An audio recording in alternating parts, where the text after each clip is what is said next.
La Fédération des producteurs ivoiriens de coton a mis en place un fonds de garantie doté de 1,8 milliard de francs CFA. Ce fonds apportera un soutien aux acteurs de la filière par le biais d'un meilleur accès au financement bancaire pour développer leurs divers projets et activités. Il est constitué d'un versement de 4,5 francs CFA sur le kilogramme par les égreneurs aux producteurs de coton comme complément de prix de la campagne cotonnière 2014-2015. D'après les prévisions du département américain de l'agriculture, la production cotonnière ivoirienne est prévue pour atteindre 360 000 tonnes pour le compte de la campagne 2016-2017 contre 310 000 tonnes durant la campagne précédente. Le prix aux producteurs sera de 265 francs CFA par kilogramme de coton graine pour la saison cotonnière 2016-2017.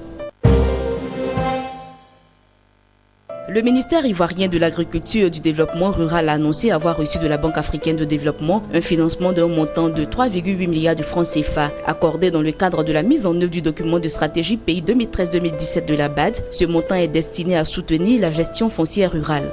Ce financement accordé au ministère vise la création de comités villageois de gestion foncière rurale, la réduction des conflits intercommunautaires, la réalisation de campagnes de sensibilisation sur le code foncier, y compris sur les droits successoraux de la femme en matière de foncier rural et la délimitation de 1761 territoires de villages dans le Grand Ouest et dans le nord-est de la Côte d'Ivoire. Notons que ce financement a déjà permis d'acquérir 15 véhicules automobiles et 75 motos qui seront mis à la disposition de la direction du foncier rural et des directions régionales et départementales des zones du projet.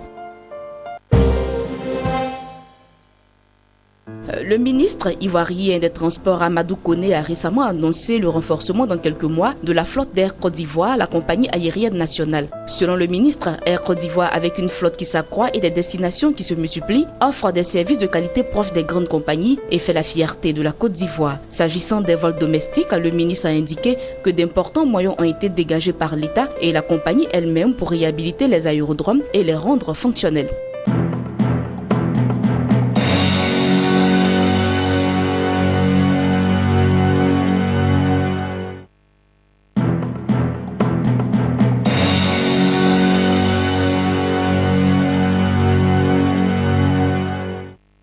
La Banque centrale égyptienne a indiqué que les réserves de change du pays ont atteint 26,4 milliards de dollars en janvier contre 23 milliards en novembre. Cette hausse est liée aux près de 12 milliards de dollars du Fonds monétaire international obtenu par le gouvernement égyptien en novembre dernier. Dans le cadre d'une réforme économique, la Banque centrale avait décidé de laisser flotter la monnaie locale qui avait jusque-là une parité fixe avec le dollar. Cette réforme a aidé le pays à obtenir un prêt triennal de 12 milliards de dollars auprès du Fonds monétaire international. La première tranche, équivalente à 2,75 milliards de dollars, a été versée en novembre. Une délégation du FMI s'est rendue au Caire en janvier pour préparer le décaissement du deuxième versement du prêt qui devrait s'élever à 1,25 milliard de dollars. Néanmoins, l'obtention de ce financement a été conditionnée par des mesures d'austérité qui ont affecté le train de vie des populations.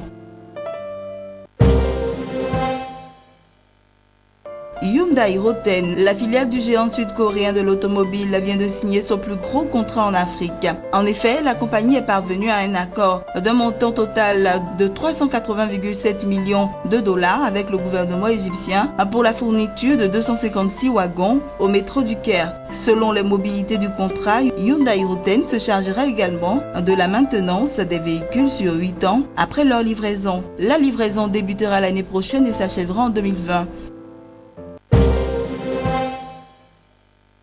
Le groupe indien Rajaram Bapu ambitionne de développer prochainement plusieurs initiatives dans l'organisation de la filière laitière et l'amélioration de la production de ce secteur au Burkina Faso. C'est ce qu'a annoncé le groupe lors de sa rencontre avec Sawadogo Koutou, le ministre burkinabé des Ressources animales et halieutiques. Le groupe compte ainsi faire profiter les acteurs de la filière laitière de son savoir-faire afin de contribuer au développement des filières d'approvisionnement en lait et produits laitiers du Burkina Faso. Au plan organisationnel, le groupe projette de créer une banque des coopératives agricoles dédiée aux acteurs du secteur laitier burkinabé et veut mettre en place un partenariat avec les coopératives laitières indiennes et burkinabé.